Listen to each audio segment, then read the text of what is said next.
सोचिए जरा, हर महीने सैलरी आती है, उसमें से थोड़ा पैसा अपने आप कट जाता है पीएफ के नाम पर। अक्सर लोग कहते हैं यार ये पीएफ समझ में ही नहीं आता, ना अभी काम का ना अभी हाथ में। लेकिन सच्चाई ये है कि यही पीएफ अगर ठीक से समझ में आ जाए तो ये आपकी जिंदगी की सबसे काम की सेविंग बन जाती है। आज की इस वीडियो में हम एम्प्लॉय प्रोविडेंट फंड यानी ईपीएफ को बिल्कुल आसान आम बोलचाल की भाषा में समझेंगे। कोई भारी शब्द नहीं, कोई किताब वाली भाषा नहीं, बस सीधी प्रैक्टिकल बात। वीडियो के अंत तक आपको साफ साफ समझ में आ जाएगा। नंबर 1, आपकी सैलरी से पीएफ कैसे कटता है। नंबर 2, आपका पैसा जाता कहाँ है। नंबर 3, पेंशन कैसे बनती है। और नंबर 4, पैसा कब और कैसे निकाला जा सकता है। तो चलिए शुरू करते हैं। सबसे पहले एक बहुत कॉमन कंफ्यूजन क्लियर कर लेते हैं। पीएफ और ईपीएफ में फर्क क्या है। सच ये है कि पीएफ और ईपीएफ प्रैक्टिकली एक ही चीज है। पीएफ एक जनरल नाम है प्रोविडेंट फंड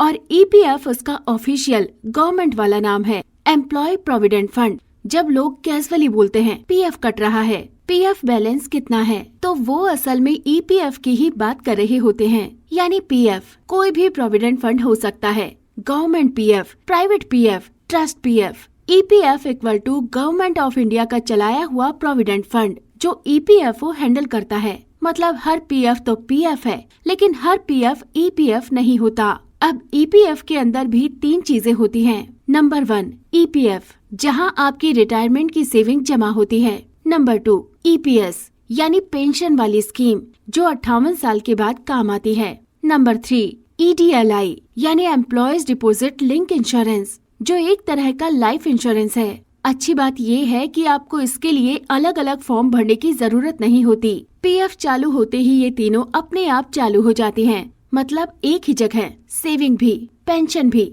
और इंश्योरेंस भी। अब ये जानते हैं कि सैलरी से पीएफ कैसे कटता है। अब असली सवाल, पीएफ कटता कैसे है।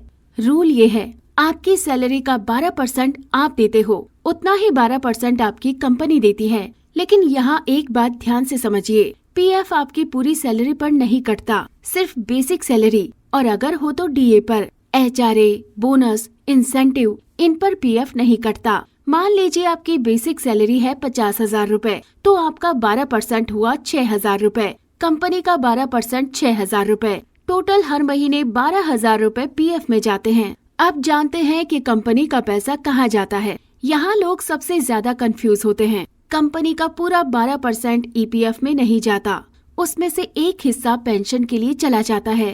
कंपनी के 12% में से 8.33% जाता है पेंशन ईपीएस में, बाकी बचा हुआ ईपीएफ में। लेकिन पेंशन के लिए एक लिमिट है, पेंशन सिर्फ 15,000 की सैलरी पर ही बनेगी। मतलब आपकी सैलरी 50,000 हो या 1 लाख, पेंशन में कंपनी सिर्फ करीब 1250 रूपए ही डालेगी, बाकी पैसा ईपीएफ में चला जाएगा। इसीलिए ईपीएफ का बैलेंस अच्छा ग्रो करता है, लेकिन पेंशन लिमिटेड रहती है। अब बात कर लेते हैं ईडीएलआई फ्री इंश्योरेंस की। अब एक जरूरी बात जो बहुत लोग नहीं जानते, ईपीएफ के साथ आपको फ्री लाइफ इंश्योरेंस भी मिलता है, ईडीएलआई यानी एम्प्लॉयज डिपॉजिट लिंक्ड इंश्योरेंस के नाम से।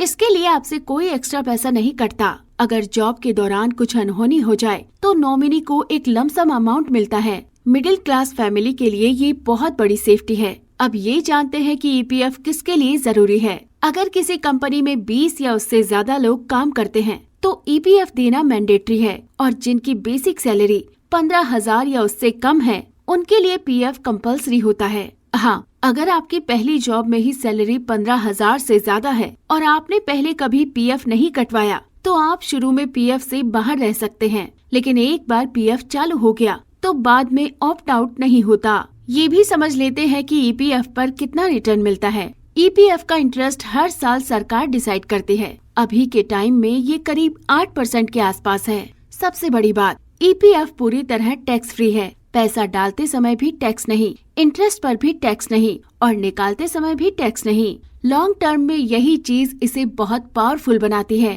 अब अगर पुराना पीएफ अकाउंट पड़ा है तो अगर आपका पुराना पीएफ अकाउंट पड़ा है तो घबराने की जरूरत नहीं।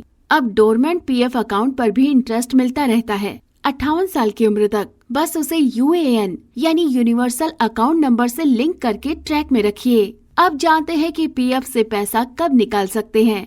आप पूरा पीएफ निकाल सकते हैं 58 साल की उम्र के बाद। 2 महीने से ज्यादा अनएम्प्लॉयड रहने पर, मेंबर की डेथ होने पर, बीच में पैसा निकालना भी पॉसिबल है, लेकिन सिर्फ खास वजहों से, जैसे बीमारी, शादी, पढ़ाई या घर खरीदना। हर वजह के लिए अलग रूल्स हैं। इसलिए दोस्तों, पीएफ को एटीएम मत समझिए। लास्ट में बात कर लेते हैं कंक्लूजन की। पीएफ कोई बेकार कटौती नहीं है। अगर समझदारी से देखा जाए तो ये आपकी फ्यूचर सिक्योरिटी का सबसे स्ट्रॉन्ग पिलर है। तो दोस्तों, अगर वीडियो यूजफुल लगी हो तो लाइक कीजिए, शेयर कीजिए और चैनल को सब्सक्राइब जरूर कीजिए। कमेंट में बताइए, क्या आप पीएफ को इन्वेस्टमेंट मानते हैं या मजबूरी। मिलते हैं अगली वीडियो में।